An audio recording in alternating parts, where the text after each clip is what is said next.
I stopped trying to make my parents proud a long time ago, and that was one of the freeing, liberating, best decisions I've ever made in my life, which might sound a little bit weird because I know that we're it's in our DNA to want our parents to be proud of us, to celebrate us.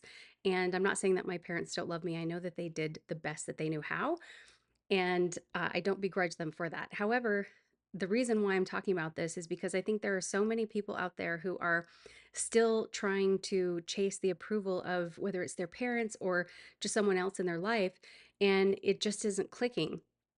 And at one point, I realized that in order for my parents to be truly, truly proud of me, like really feel like I was checking off all the boxes in life according to what their values were, it would literally mean that I would have to completely change the person who I authentically was, which it took some time to figure out who I was because I was so conditioned. I was raised in a very, very oppressive, conservative, religious environment. And again, this was just what I was raised. It was how my parents were raised. And so they were just passing those things down generation to generation.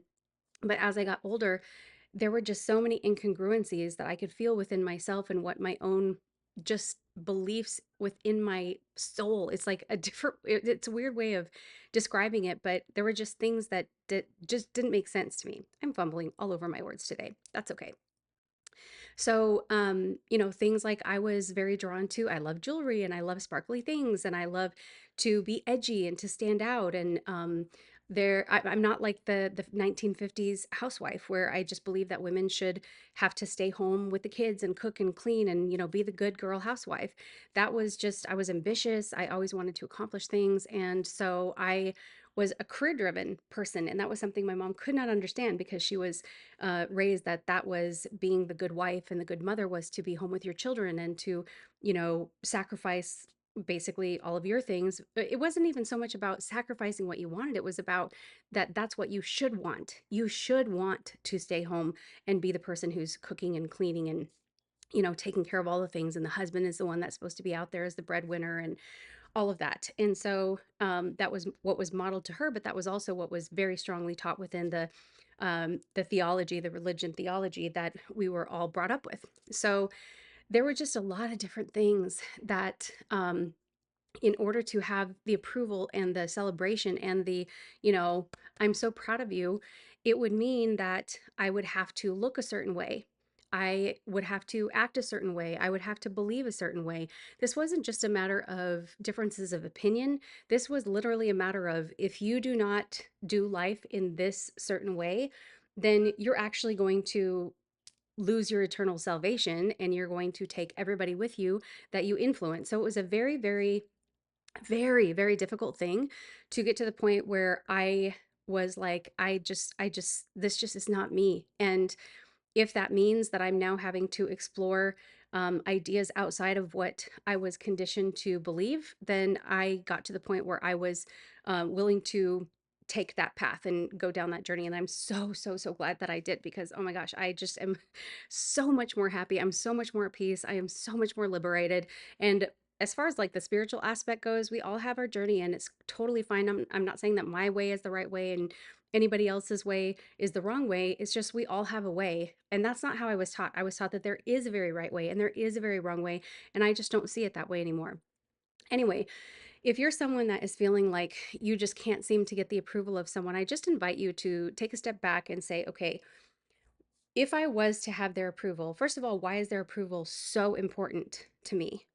And if having their approval is so important to me to the extent that that means that I have to actually change who I am, whether that's physically change, for me to have full approval, I would have long hair, I would be not wearing makeup, not wearing jewelry, I would not have my nails and my rings, I wouldn't dress the way that I would dress in order to have the approval because it's all about being conservative and not drawing attention to yourself and just a lot of different themes of, the very, very conservative religious values. And that's just not something that I resonate with anymore. And so I realized that I was basically just having to silence myself in every possible way that felt like was very authentic to me in order to be, the good church girl.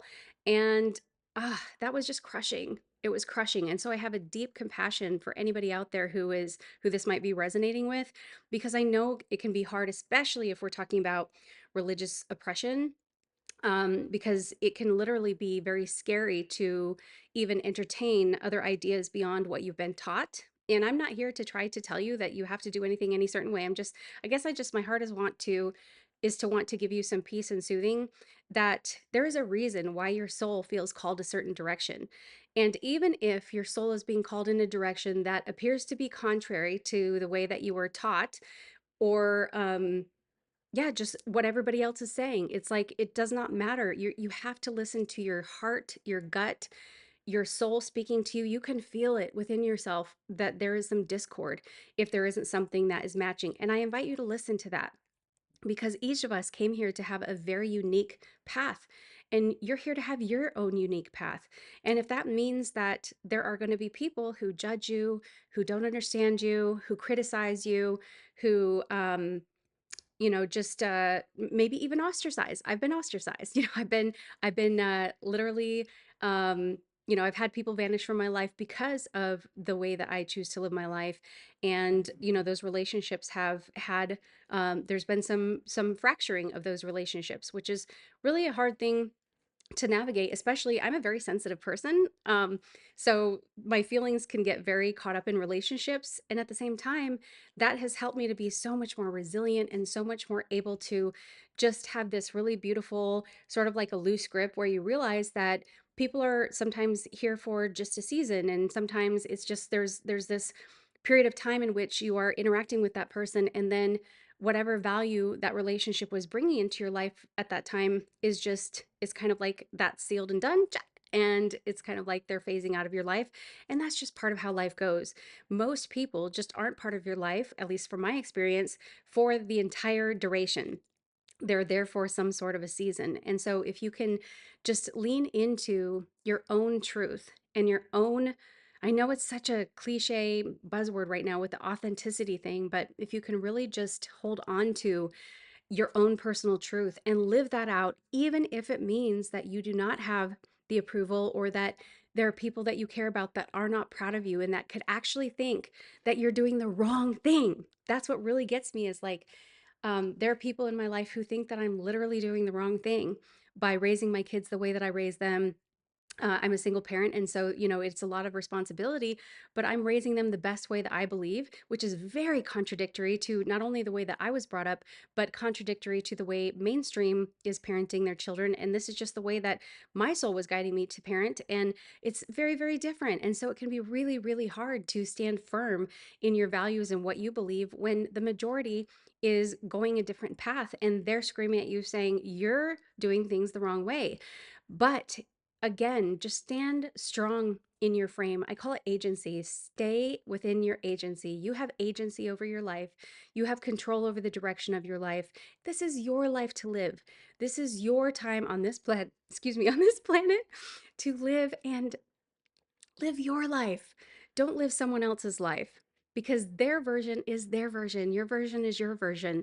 And if there's something within your soul that is stirring up, it's there for a reason. You have to listen to that, because it's like exactly the things that I was taught were wrong about me were the things that are actually my secret sauce. It's like those are the most interesting things. Those are the things that are um the parts of me that come alive, and that I feel like I'm here to impact the world specifically in those areas. So if I was to shut those areas down, I literally would not be expressing my soul or doing the things that I came here to do while I'm here on this planet. So oftentimes, the things that you might be told are wrong about you, or that you might feel shame about, are most likely the exact things for you to lean into, because that's it's like that little, it's shining a little light on, like, look over here, because that is where your magic is. Exactly those places. So the places that I was taught that were uh wrong are exactly the places that are the right things. So you just can't allow anything external, whether it's, relationships, or whether it's chasing after a certain type of status. None of that matters. What matters is that you are living your life in congruence with what your soul and your heart and your gut are telling you. You have a guidance system, you have intuition. So if it my screen went dark, obviously professionalism is not what we're going for here. I'm really just going for speaking to you very from the heart, very raw. I feel like there's so much that is curated nowadays that it's really refreshing to see someone who's just doing the thing. Just, kind of like the term my kids use is raw dogging. Just raw dogging it here. I'm literally in my garage right now. So nothing's curated here. I'm not editing this. It's just coming straight from the heart. And that's a value of mine, is just to talk straight from my heart to yours. And if it resonates, I would love to hear from you. Thank you for coming, and go be too much.